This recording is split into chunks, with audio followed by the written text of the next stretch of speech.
आज हम बलिया में हैं और बलिया के सिकंदरपुर में हैं।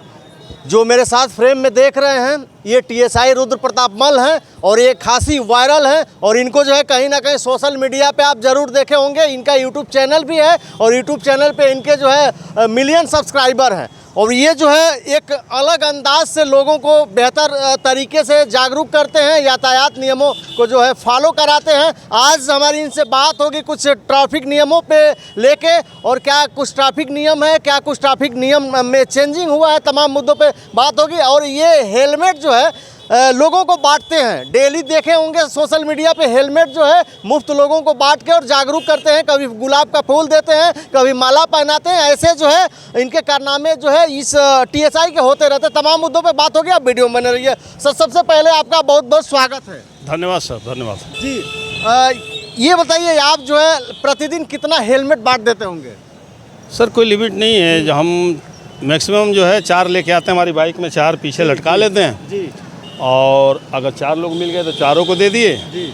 2 मिले तो 2 को दिए। लेकिन ऐसा नहीं है कि मैं सबको ही दे दूं। हाँ।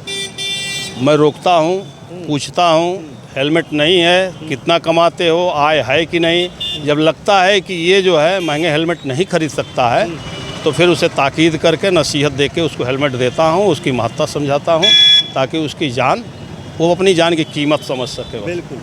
आज तक जो है आप लगभग कितने हेलमेट, जब से आपने शुरुआत की इस हेलमेट को दे के लोगों को जागरूक करने का, आज तक कितने हेलमेट आपने लगभग बांट दिया होगा? सर पहले कम थे, आपको जैसे मालूम होना चाहिए कि मेरा एक यूट्यूब चैनल है जी। तो उसमें जो व्यूज़ से जो अर्न होता है वही हेलमेट में कन्वर्ट करके इनको मैं रिटर्न करता हूँ। तो कम आय हुई कम हुआ, ज़्यादा हुई संख्या बढ़ गई, तो उसके ऊपर डिपेंड है कि मैं अगले महीने कितना दूंगा। तकरीबन आज तक कितना बांटे होंगे?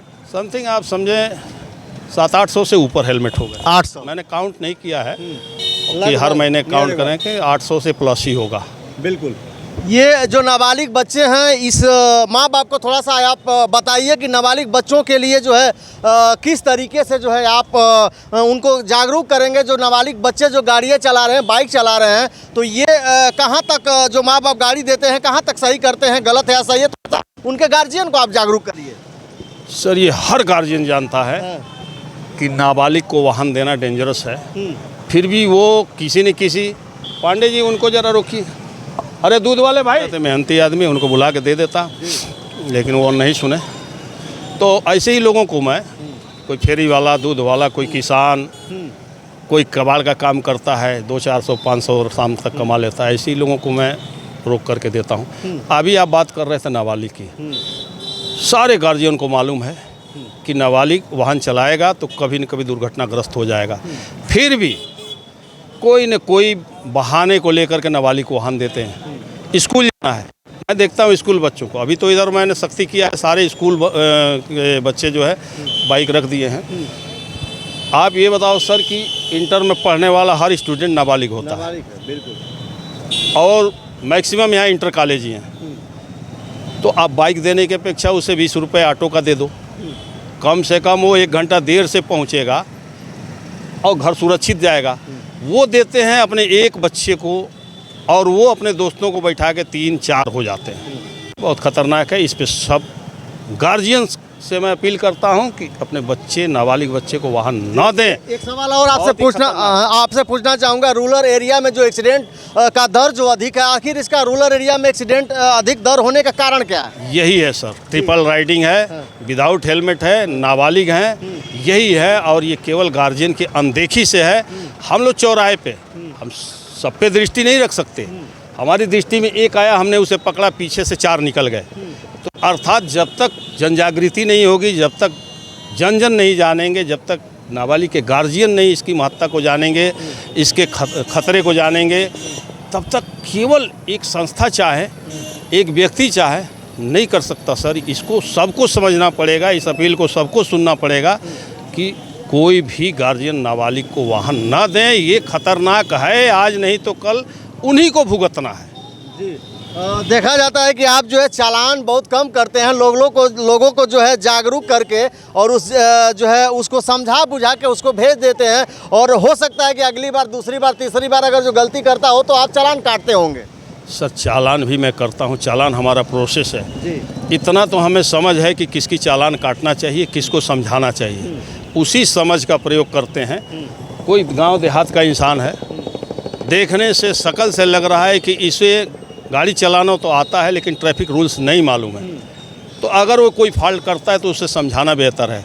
लेकिन बहुत सारे युवा वर्ग जो पढ़े लिखे लोग हैं, अगर वो गलती करते हैं तो उन्हें समझाने का कोई मतलब नहीं है, इसलिए उनके लिए प्रॉपर चालान होता है और मैं भरपूर चालान भी करता हूं सर। बिल्कुल। ये इस समय मार्केट में और शहरों में जो है तमाम जगहों पे जो है ई रिक्शा जो है मुसीबत बना हुआ है। कहीं ना कहीं जो है स्पीड लिमिट लोगों की कम हो जा रही है, जाम लग रहा है, तो ई रिक्शा का किस तरीके से चालान होता होगा, इन लोगों का चालान कैसे चलता होगा, ये जो है इन लोगों का जो नियम है वो कैसे फॉलो करना होता है इन लोगों को? सर ई रिक्शा इस समय जो है लोग जो कम आय वाले हैं इसको रोज़गार के रूप में देखने लगे हैं और अन्य रोज़गारों को छोड़ के इधर आकर्षित हुए हैं। यही कारण है कि सबसे ज़्यादा ई रिक्शा पर रोड पर ई रिक्शा का दबाव है।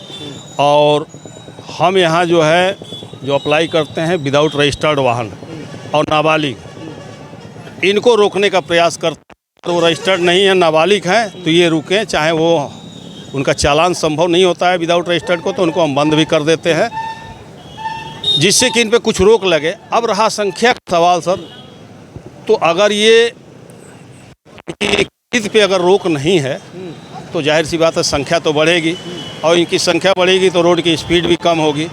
तो हमारी कोशिश होती है कि चौराहे से 25 मीटर दूर कम से कम ये जितने भी व्यावसायिक वाहन हैं, ऑटो हो गए, ई रिक्शा हो गए, इनको 25 मीटर दूर रखें, क्योंकि ज़्यादा कंजेशन इसी 25 मीटर में होता है। यहाँ पे लोग भी ज़्यादा होते हैं, यहाँ पे दुकानें भी ज़्यादा होती हैं, यहाँ ये स्मूथली नहीं चलता है, किसी को दाहिने जाना है, किसी को बाएं जाना है, तो 25 मीटर मैं इनको दूर रखता हूँ। वहाँ से स्टेट रोड होता है तो फिर उधर चलते रहो आप। लेकिन एक बात आपने कहा कि ई रिक्शा, तो ई रिक्शा का संख्या दिन रात बढ़ रहा है, तो हमारा परिवहन विभाग इस पे जो है ज़रूर संज्ञान लेता होगा। परिवहन विभाग कुछ न कुछ रूलिंग लाएगा, हम लोग उसको अप्लाई करेंगे। हम लोगों का काम अप्लाई करना है सर, रूल हमारा परिवहन विभाग बनाता है। एक बार उन गार्जियन को क्या कहेंगे, नाबालिग बच्चे के जो गार्जियन है और जो अपने गाड़ियाँ दे देते हैं अपने बच्चों को, एक बार क्या उनको संदेश देना चाहेंगे आप? आप सभी गार्जियन से मेरी अपील है कि ये नाबालिग जिसको आप वाहन देते हो, ये आपकी गलती से रोड की भेंट चढ़ जाएगा और जीवन में जो अचीवमेंट हासिल करता, कहाँ तक पहुँचता, देश को कितना आगे ले जा सकता था, एक गार्जियन की नादानी से वो बच्चा जो है और समय काल के गाल में समा जाता है और आपका परिवार तो दुखी होता ही है, कहीं न कहीं आप देश को भी पीछे करते हैं। तो सभी से अपील है कि अपने नाबालिग बच्चों को वाहन न दें, उससे बालिग होने का इंतज़ार करें और उसका प्रॉपर ड्राइविंग लाइसेंस बनवावें, तब जाके उसे वाहन दें ताकि वो नियमानुसार वाहन चला सके। और मैं अभी देखता हूँ कुछ किस तरीके से जो है यहाँ ट्रैफिक नियमों का पालन होता है। अभी कुछ गाड़ियों को सर जो है पकड़ेंगे और आपको जो है जागरूक किए। इनके लिए आप क्या कहेंगे रुद्र प्रताप मल्ल जी के लिए, चूँकि काफ़ी वायरल है। मैं और कुछ लोगों को देखता हूँ, क्या आपकी राय आप कमेंट में ज़रूर अपनी प्रतिक्रिया दर्ज करिएगा। अभी तक वीडियो में बने रहने के लिए बहुत बहुत धन्यवाद। नमस्कार।